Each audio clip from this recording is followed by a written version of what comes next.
Talk में क्या हुई थी एग्जैक्टली ये ज़रा हम जानना चाहेंगे। सीनियर सहाफ़ी हामिद मीर साहब हमारे साथ हैं। मीर साहब, आप ही के शो में ख्वाजा आसिफ ने जो बात की वो कश्मीरियों के हक़ से मुतालिक थी, और पाकिस्तान की तो ऑब्वियसली पॉलिसी भी यही है कि जो कश्मीरियों के हक़ की बात करेगा हम नेचुरली उसकी तायीद करेंगे। तो इस पर भारतीय हुकूमत को क्या हुआ एकदम से कि उनकी इतनी स्टेटमेंट्स आना स्टार्ट हो गई? What do you think happened?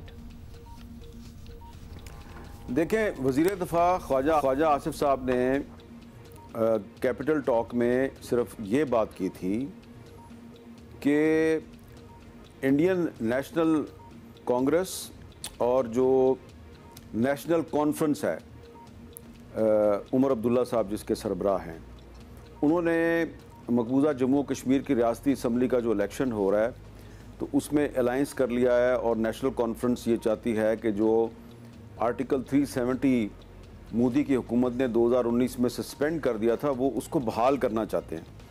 तो ख्वाजा आसिफ साहब से मैंने सवाल किया कि आपके ख्याल में आर्टिकल 370 बहाल हो सकता है? उन्होंने सिर्फ इतना कहा कि अगर कांग्रेस और नेशनल कॉन्फ्रेंस का इत्तेहाद जीत जाता है तो ये पॉसिबल भी है। बस इतनी सी बात की है जिस पे कि पूरे में आग लग गई है। और पहले जो वज़ीर दाखिला हैं अमित शाह, उन्होंने एक ट्वीट किया, फिर बीजेपी के तर्जुमान ने कैपिटल टॉक का क्लिप लगा के कहा जी पाकिस्तान एक दहशतगर्द रियासत है, और पाकिस्तान की रियासत जो है वो कांग्रेस को और नेशनल कॉन्फ्रेंस को सपोर्ट कर रही है। और फिर मोदी साहब ने एक इंतखाबी जलसे में भी ख्वाजा आसिफ साहब के हवाले से कहा जी कि जो उनकी तायीद है कांग्रेस के लिए और नेशनल कॉन्फ्रेंस के लिए वो इस चीज़ का सबूत है कि जो कांग्रेस है और नेशनल कॉन्फ्रेंस है वो प्रो पाकिस्तान एजेंडे पे चल रहे हैं। तो देखें, जिस तरह पाकिस्तान में सियासी इख्तलाफ की बुनियाद पर हम एक दूसरे को दुश्मन मुल्क का एजेंट कह देते हैं, तो यही आप हिंदुस्तान में देख रहे हैं। अब क्योंकि जो मकबूजा जम्मू कश्मीर की जो रियासती असम्बली है उसका इलेक्शन 6 साल के बाद हो रहा है, ये 2019 से ये इलेक्शन नहीं हुआ था, और बज़ाहिर इंडिया की सबसे बड़ी डेमोक्रेसी जो है उसकी एक उसके ज़ेर कब्ज़ा रियासत थी जो वहाँ पे असम्बली मौजूद ही नहीं थी। तो अब उसका इलेक्शन हो रहा है और उसमें पॉइंट स्कोरिंग हो रही है। तो इस पे जो मोदी साहब ने और अमित शाह साहब ने और बीजेपी के दीगर लीडरों ने इसको जिस तरीके से प्ले अप करने की कोशिश की है, तो इससे ये पता चलता है कि आर्टिकल 370 और 35A पे उनका मौक़िफ़ बहुत कमज़ोर है, और उनको ये ख़तरा नज़र आ रहा है कि कहीं पे कांग्रेस और नेशनल कॉन्फ्रेंस का जो अलाइंस है, ये मकबूजा जम्मू कश्मीर के इलेक्शन में अगर इसको अक्सरियत मिल गई तो ये नई असम्बली में आते ही एक रेजोल्यूशन मंजूर करेंगे कि 370 को बहाल किया जाए। तो इससे मोदी के लिए बड़ी मुश्किल हो सकती है। तो वो परेशान हैं, और जो उन्होंने कल स्टेटमेंट दी है, ये स्टेटमेंट दरअसल उनकी बौखलाहट का सबूत है।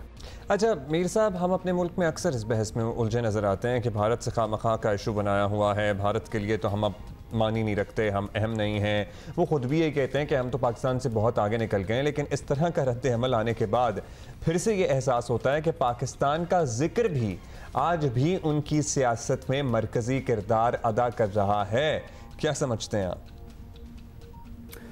देखें, आप हिंदुस्तान का हर इलेक्शन देख लें, हर इलेक्शन में पाकिस्तान उनका इशू नंबर 1 होता है। पाकिस्तान जो है उसके बारे में बज़ाहिर जो इंडियन पॉलिटिशियंस हैं और इंडियन मीडिया है उसका बज़ाहिर रवैया ये होता है, वो साबित ये करना चाहते हैं, ओ हम तो आपको कुछ समझते नहीं, हम तो आपको इग्नोर करते हैं जी, आप तो एक छोटा सा मुल्क हैं जी। लेकिन हर वक्त वो पाकिस्तान बैशिंग, हर वक्त पाकिस्तान बैशिंग। आप देख लें कि शाहरुख खान इतना बड़ा एक्टर है, उसकी हर दूसरी फिल्म पाकिस्तान के खिलाफ होती है। आप देख लें पिछले 6-7 साल में उसकी हर दूसरी फिल्म पाकिस्तान के खिलाफ होती है।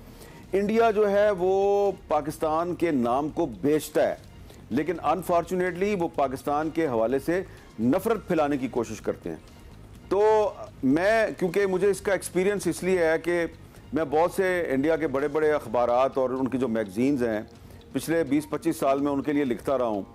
तो जब भी कोई अखबार या मैगजीन जो है वो मेरा कॉलम शुरू करता है तो शुरू में तो बड़े खुश होते हैं, फिर उनको प्रेशर आता है और वो कहते हैं जी वो आप कॉलम तो बहुत अच्छा लिख रहे थे लेकिन वो हम उसको ना प्रेशर आ गया, हम उसको अब बंद कर रहे हैं।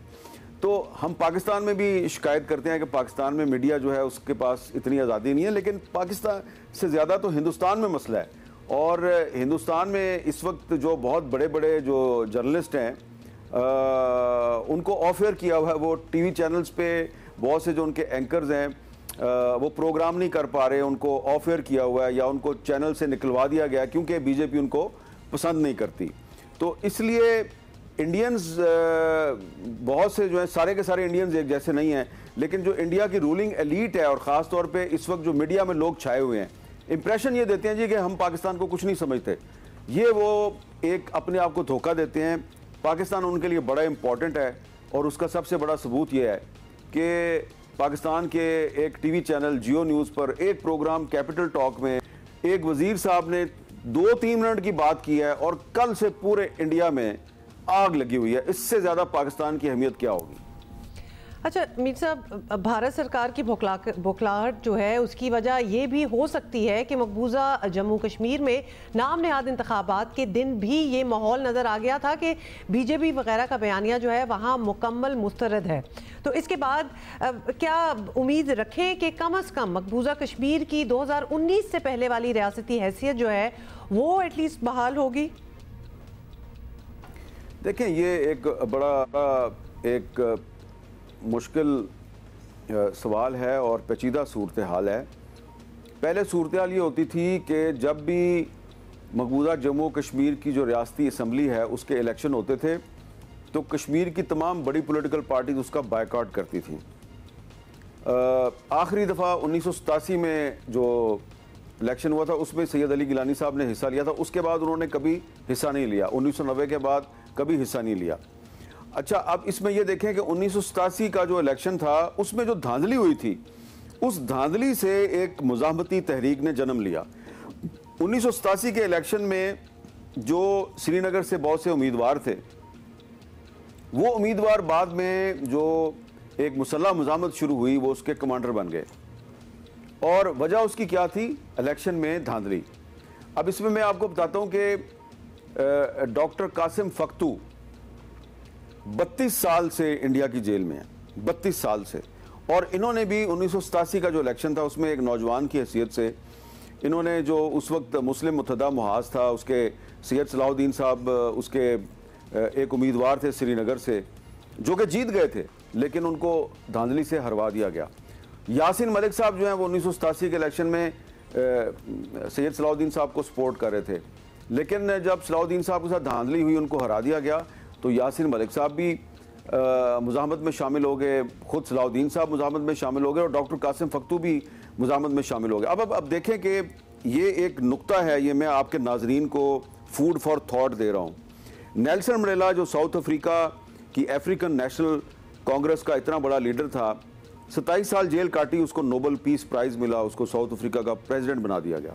27 साल जेल काटी। डॉक्टर कासिम फख्तू पिछले 32 साल से इंडिया की जेल में है, 32 ईयर्स।